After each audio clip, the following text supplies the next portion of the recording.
Good morning. This is my friend Tova. I will tell you a little bit more about Tova in a little bit. It's been a while since I've seen you all or talked to you. I guess I don't see you or share with you.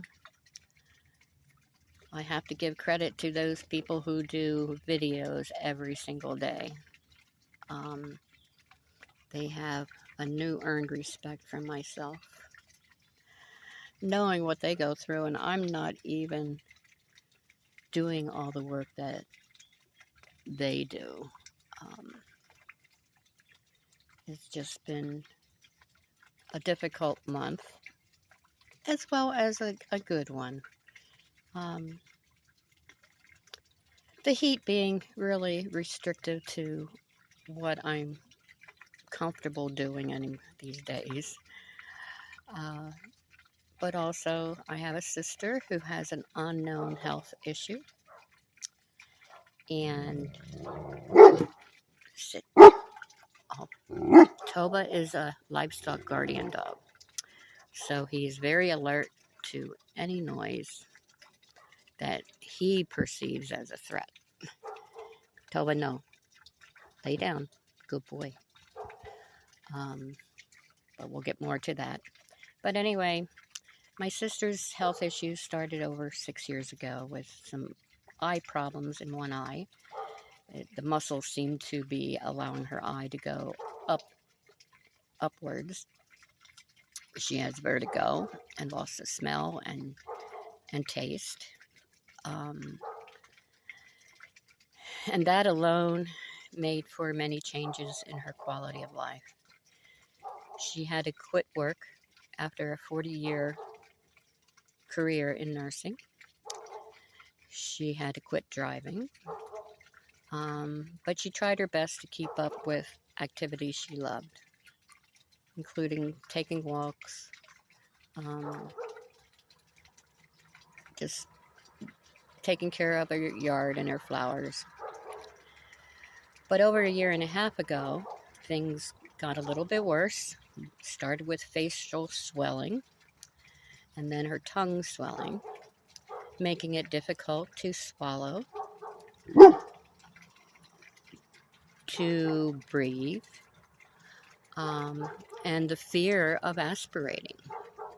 Now, she has been to many doctors, many specialists, and many hospitals. They have yet to find out what the cause of all this is. She constantly has tests scheduled, usually 6 to 8 weeks in between, which has to wait. She's been on a prednisone roller coaster. They put her on prednisone, which helps a little. Then they wean her off. The symptoms go back to where they were, or worse. They put her on prednisone, which I have a big concern about. She's used prednisone in the past, and I truly think it probably just has shot her immune system. I worry about that. So in July, the beginning of July, or maybe the end of June, she ended up in the hospital after she was dehydrated. And what's been happening is, under the symptoms and stuff, I guess it's hard to try to do anything. And she's been sleeping a lot, sometimes 12, 16 hours a day, which she misses meals. And it takes her a while to eat anything. She was eating pureed foods at that point. She also, her muscles have atrophied, so it's made her very weak physically. And she was dehydrated. She ended up, after the hospital, going into rehab, which helped quite a bit. She had speech to help her with swallowing. She had physical therapy to build up her strength again, and occupational therapy, I guess. And then she was sent home with some in-home care, a visiting nurse, and therapies in home. Now it's the no, I guess it's the third week in July, and visiting nurses have stopped. The advantage of that was that she had somebody coming in that she had to be awake for. And I think it kept her up on a schedule, so to speak. You know, she knew she had to be up. Um, but she continues with all those symptoms. Still the threat of aspirating. While she was in the hospital, they did put in a feeding tube, which she now uses to make sure she gets her water intake as well as food. She does still is able to eat some pureed foods, but that in itself is a risk. So it has been so frustrating for her from one doctor to another, and usually months in between appointments. Um, you know, and then there's the prednisone roller coaster that they put her on, they wean her off, they put her on, they wean her off. And while it's helped a little, I'm sure side effects aren't that great. I am concerned. So that has preoccupied me. I've done some research and haven't come up with anything that looks like a viable reason for all of this. So, the good part of July was on Mother's Day, I received a wonderful gift from my daughter, which were plane tickets to go to California to see my niece and her twin daughters, who I haven't seen since they were probably 10. Now they're 16. So my daughter, myself, and my sister went out to California for the week of July 4th. It was a wonderful visit. My niece lives, I guess, right outside of Sausalito, if not right in. So we were close to San Francisco. We tried to see the bridge, but the fog was usually covering most of it. My favorite part was we went to Muir Woods with the beautiful redwoods. It was just so calming and content to be in the woods. I don't like crowds. I don't like cities that much. I really don't enjoy those souvenir shops that are all over the place in towns like this. Hope you're enjoying the hummingbird. So that was a wonderful trip. And then the heat in July here in northeastern Pennsylvania. We've had, I think, 3 heat waves. Currently in one, I believe, or close to it. I don't think it's quite reached 90 this last week, but we're going back to that. But the heat index has been up there close to 100, if not over. So that's made it difficult to be outdoors. It's kind of a muggy, overcast morning. I think we might get a rain shower later. As you can see, the summer garden is in full bloom. With the brown-eyed Susans and the echinacea and the blazing stars or liatris. The loosestrife, the yellow loosestrife in the background is on its way to being done blooming. I'll trim it back. I might get a few more blooms. And the daylilies. I have a beautiful, as you can see, orange daylily that really blooms for a couple weeks for me. I have some yellow ones down along the walkway, but they're not as noticeable. Here's one little one sticking up. But yeah, it's been a great summer with the blooms. However, my vegetable garden is really just like a buffet for my deer. They have just destroyed my tomatoes that I had planted out there. my peppers, Swiss chard, and pretty much everything out there. I did harvest some garlic. The bulbs weren't that as big as I was hoping they would be, but they're good enough. Um, the apples, as you can see, are, oh, well, they've been thinned out. If you see the bottom branches of my apple tree have been thinned out by the deer. Yeah, they used to be loaded with apples, and I probably should have thinned them myself, but now there's no apples down at the bottom, and they're all at the top. But still within deer's reach. I've seen the deer on their hind legs reaching up for my apples. So, and I don't mind sharing a few. But, so now getting back to Tova. He's resting at my feet here. Hi, Tova. What you doing? He is a big baby. He's a big baby. He is a livestock guardian dog, known as a Karakachan, which is the Bulgarian version of livestock guardian dogs. I've never had one. I've had German Shepherds for over 40 years, and I know that breed well.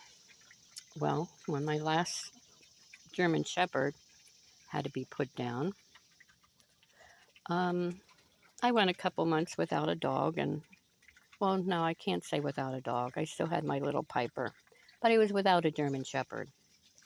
I was looking for a German Shepherd for 2 months.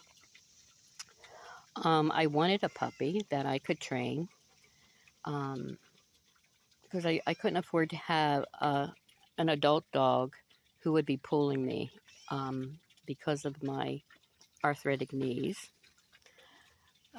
It would have been hard for me to work with a German Shepherd. So I looked at all the rescues, and the waiting list for a puppy was pretty long.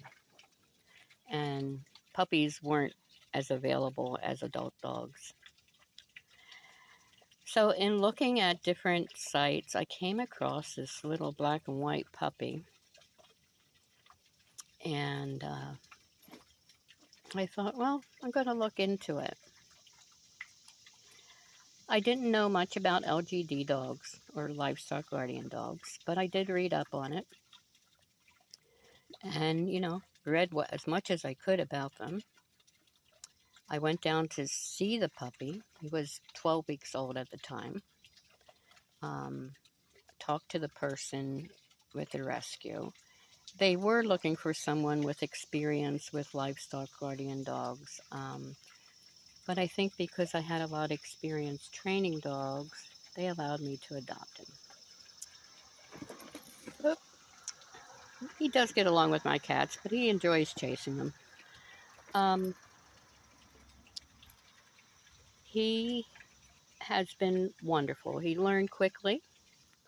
I think I housebroke him within a week to ring bells on my doorknob. Tova, go sit down. Tova, sit. Sit. Good boy. Good puppy. Yeah, it's a good puppy. Good boy. Yeah, he loves his ears scratched. So he was doing really well, and while I liked to camp, I took him camping when he was a year old. I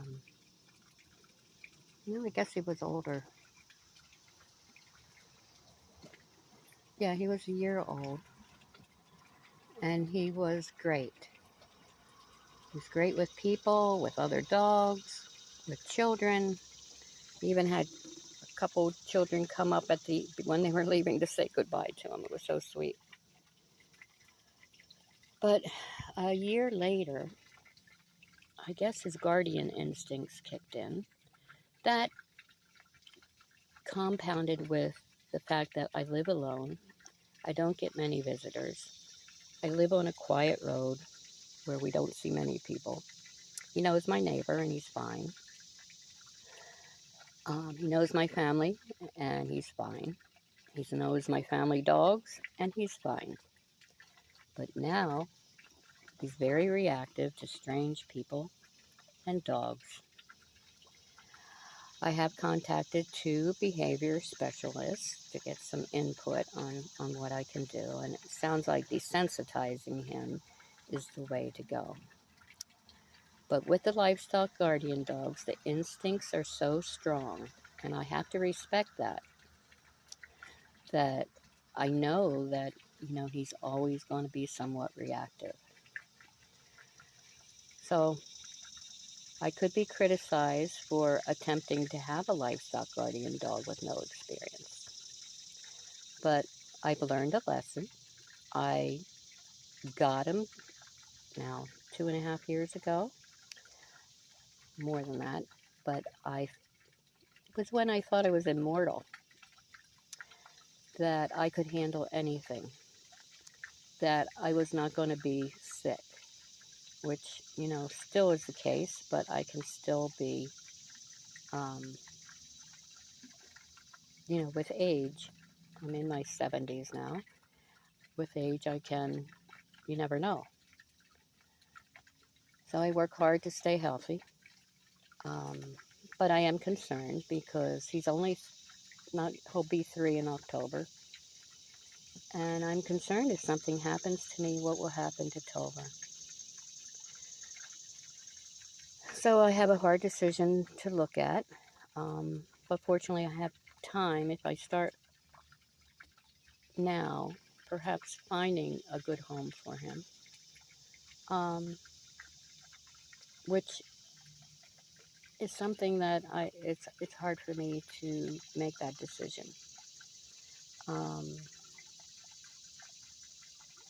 Even to talk about it. I've never done that. My shepherds all lived, except for my last one who had spinal myelopathy, and I had to put him down. But my other shepherds lived till 15, 16. My oldest was 18. So with that in mind, that's going to put me close to 90. Or 15, let's see. Yeah. I wish I was immortal just to have him. But it was a hard lesson. But as you can see, with me, he's calm.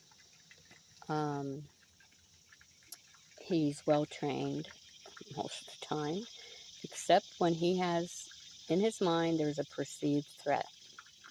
And then those guardian instincts kick in. So he probably would make a wonderful guardian dog for someone who does have livestock.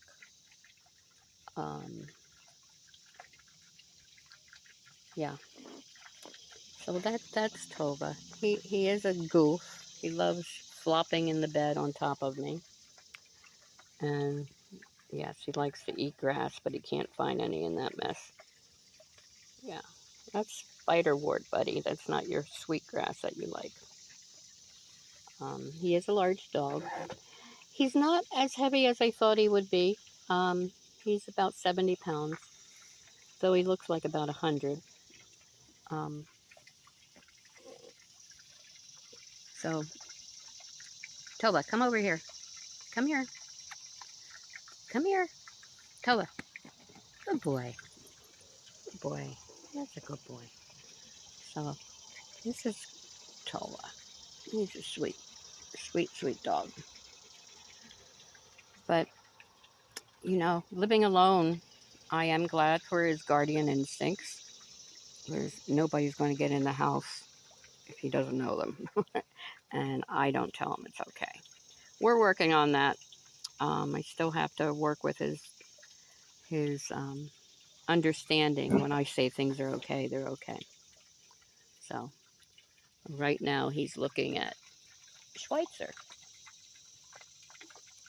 Schweitzer's another story. All the cats I have were strays. And Schweitzer was the last stray I took in. Well, not really. I have taken in others, but I found homes for them. Schweitzer I did try to find a home for, but I didn't have any buyers because he was an older cat. But he has made himself quite at home, as you can see. So that's it for about now. Perhaps the next video I'll introduce my other little dog, Piper. She has quite a story too. So we will see you. Sorry for the video. I can't, it's hard to video a dog who doesn't want to stay still all the time. But,